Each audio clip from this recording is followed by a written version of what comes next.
Hi friends, Jassie വേൾഡിൻ്റെ ഇന്നത്തെ വീഡിയോയിലേക്ക് എല്ലാവർക്കും സ്വാഗതം. ഇന്നത്തെ വിഭവം ഒരു അടിപൊളി അടപ്രഥമനായാലോ? അപ്പോൾ നമുക്ക് ഇതെങ്ങനെ ഉണ്ടാക്കുന്നത് നോക്കാം.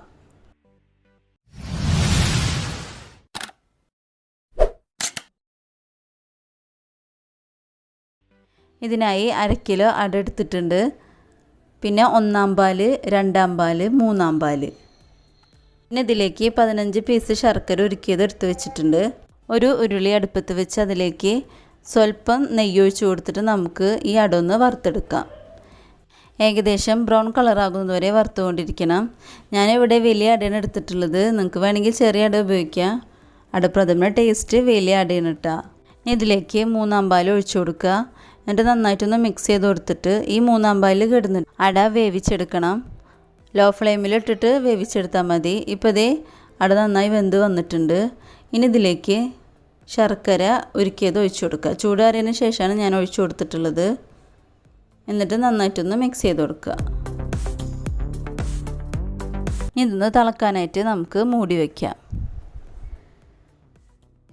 ഇപ്പോൾ ഇതേ നമ്മുടെ അട ഇവിടെ തിളച്ച് വന്നിട്ടുണ്ട്.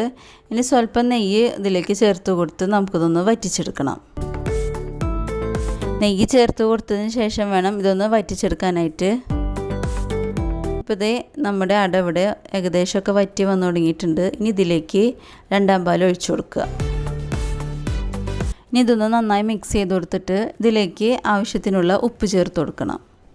ഒരു നുള്ള് ഉപ്പ് ചേർത്താൽ മതി, മധുരം ബാലൻസ് ചെയ്യാൻ വേണ്ടിയിട്ടാണ്. ഇതൊന്ന് നന്നായി തിളച്ച് ഒന്ന് കുറുകി വന്നതിന് ശേഷം നമുക്ക് 1-ാം പാൽ അഥവാ കട്ടിപ്പാൽ ഇതിലേക്ക് ഒഴിച്ചു കൊടുക്കണം. പാലിൻ്റെ കറക്റ്റ് അളവ് ഞാൻ ഡിസ്ക്രിപ്ഷൻ ബോക്സിൽ കൊടുത്തിട്ടുണ്ട്. ഇനി ഇതൊന്ന് മിക്സ് ചെയ്ത് കൊടുത്ത് നന്നായി തിളച്ചാൽ ഫ്ലെയിം ഓഫ് ചെയ്ത് കൊടുക്കുക.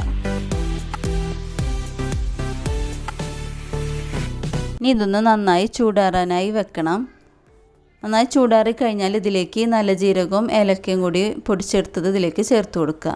ഒരു ചട്ടി അടുപ്പത്ത് വെച്ച് ഒന്ന് ചൂടായി കഴിഞ്ഞാൽ ഇതിലേക്ക് കുറച്ച് നെയ്യ് ഒഴിച്ച് കൊടുക്കുക. നെയ്യൊന്ന് ചൂടായി കഴിഞ്ഞാൽ ഇതിലേക്ക് അണ്ടിപ്പരിപ്പ് വറുത്തത് ഇട്ട് കൊടുക്കണം. നെയ്യിൽ തന്നെ 2 ഞാലിപ്പൂവും ചെറുതായി അരിഞ്ഞത് ചേർത്ത് കൊടുത്ത് ഏകദേശം ഒരു ബ്രൗൺ കളറാകുന്നത് വരെ ഒന്ന് മൊരിയിച്ചെടുക്കണം. എന്നിട്ട് നമ്മുടെ പായസത്തിലേക്ക് ഇത് ചേർത്ത് കൊടുക്കുക. ഇതെല്ലാം ചേർത്ത് കൊടുത്ത് ഉടനെ തന്നെ ഇതൊന്ന് മൂടി വെക്കണം. ഇതിൻ്റെ മണമൊന്നും പുറത്തു പോകാതിരിക്കാൻ വേണ്ടിയിട്ടാണ്. ഇപ്പോൾ ഇത് നമ്മുടെ അടപ്രഥമൻ ഇവിടെ റെഡിയായി വന്നിട്ടുണ്ട്. ഇതൊന്ന് നന്നായി ഇളക്കി യോജിപ്പിച്ചതിന് ശേഷം ഒരു സർവിങ് ബൗളിലേക്ക് മാറ്റുന്നുണ്ട്. ഈ വീഡിയോ ഇഷ്ടപ്പെട്ട് കഴിഞ്ഞാൽ നിങ്ങൾ ലൈക്ക് ചെയ്യുക, ഷെയർ ചെയ്യുക. നിങ്ങളുടെ അഭിപ്രായങ്ങളൊക്കെ ഫീഡ്ബാക്കായിട്ട് തന്നെ അറിയിക്കണം. ഇനി ഒരു പുതിയ വീഡിയോ ആയിട്ട് വരുന്നത് വരേക്കും ബൈ.